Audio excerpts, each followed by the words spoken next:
Good morning, ABC family. I really miss seeing all of you. It's strange not having in-person church. Hopefully we'll be together in person again soon. But until we can meet again, I thought I'd try something new by doing a regular family devotional video that I'm calling Kids Talks. I've never done anything like this before, and this is all brand new for me. Some of you might be doing some new things you've never done before. For example, you probably haven't gone to church in your PJs. But how many of you are watching this video in your PJs? Maybe some of you are eating breakfast while watching this. That sounds like a lot of fun, having Cheerios in church.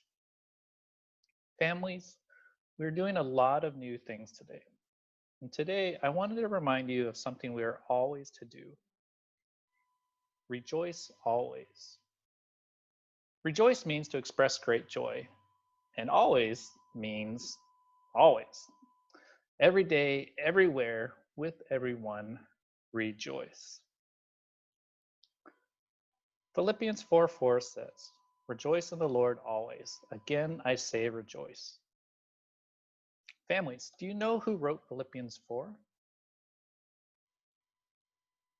It was the Apostle Paul.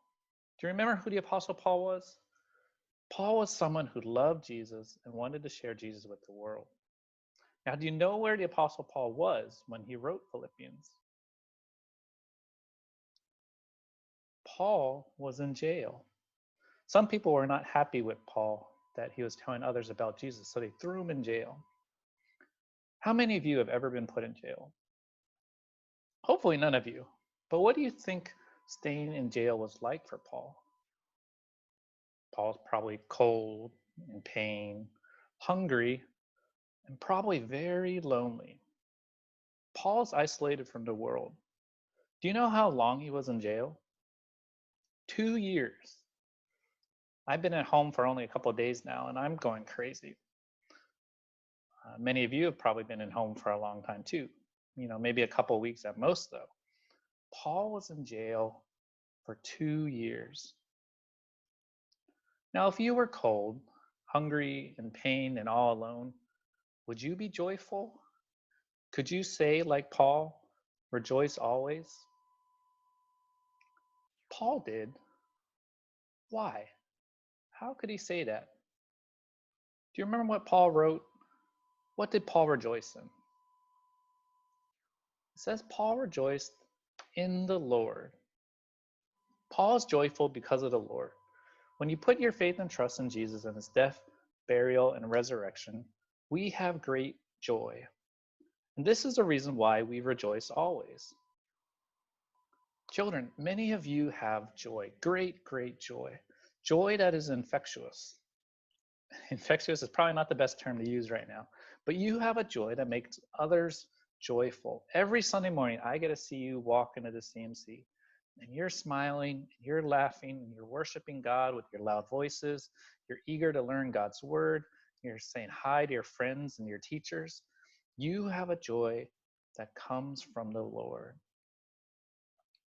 Children, today I encourage you to share that joy with others. Do you want to know someone who probably needs a joy reminder? Your mommy and daddy. Sometimes we as parents can lose joy because we forget the Lord. So children, here's what I want you to do. Something you can do right now in order to help people rejoice always. I want you to give your mommy and daddy a hug today. And when you hug them, tell them, rejoice in the Lord always. Go ahead right now, give them a big hug and say, Mommy, Daddy, rejoice in the Lord always. Children, you want to know a fun fact? Researchers have found that if you hug someone, it helps produce a chemical in your body called oxytocin. Do you know what oxytocin does? It makes you feel good. It can help you relax, reduce your fears and stress, and have a healthier body. Some people call it the love chemical. And the longer you hug, the more oxytocin your body produces. Children, many of you have been washing your hands for 20 seconds. You've been singing happy birthday twice while you wash your hands in order to make sure you don't have any germs.